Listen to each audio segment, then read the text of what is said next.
ডিঙিৰ যিকোনো ধৰণৰ বিষ, অলপমান ঠাণ্ডা পালে বা অলপমান ধূলি পালে, সোনকালে কাহ হোৱা, ডিঙিত খেকাৰ জমা হৈ থকা, কেতিয়াবা খাব লওঁতে আপোনালোকে খাওঁতে ডিঙিত বিষ অনুভৱ কৰা বা যদি কেতিয়াবা আপোনালোকে ডিঙিৰ ভিতৰত চাই ডিঙিত ৰেডনেছ অহা বা ৰঙা পৰা বা আপোনালোকৰ থ্ৰটত চৰনেছ অহা, এনেকুৱা ধৰণৰ যিকোনো ডিঙিৰ সমস্যা দূৰ কৰিবলৈ আপোনালোকে হোমিঅ'পেথিক থ্ৰট এইড টেবলেটটো এইটো ব্যৱহাৰ কৰিব পাৰে।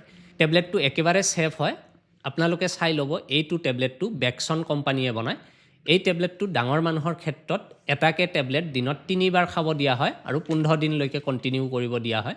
আৰু যদি 12 বছৰৰ তলৰ হয় তেতিয়াহ'লে এইটো এটাকে টেবলেট দিনত 2 বাৰ খাব দিয়া হয়। আৰু এই মেডিচিনটো একিউট যিবোৰ থ্ৰট ইনফেকশ্যন হয় বা ষ্ট্ৰেপ থ্ৰট হয় বা ষ্ট্ৰেপ্টককাছ যিবোৰ ইনফেকশ্যন হয়, মই যে লক্ষণকেইটা ক'লোঁ প্ৰথমত, আপোনালোকৰ যদি ঘনাই ঘনাই ডিঙিৰ সমস্যা হৈ থাকে আপোনালোকে এবাৰ হ'লেও এই থ্ৰট এইড টেবলেটটো ট্ৰাই কৰিব।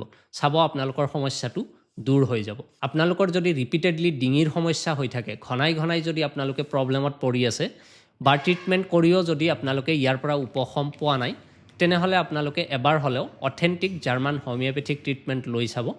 নিশ্চিতভাৱে আপোনালোকৰ এই সমস্যাটো দূৰ হৈ যাব। আপোনালোকে মোৰ পৰা চিকিৎসা ল'ব বিচাৰিলে এই স্ক্ৰীণত দিয়া নম্বৰটোত কল কৰি আপোনালোকে মোৰ চেম্বাৰটো ইয়াৰ চিকিৎসাৰ কাৰণে আহিব পাৰিব।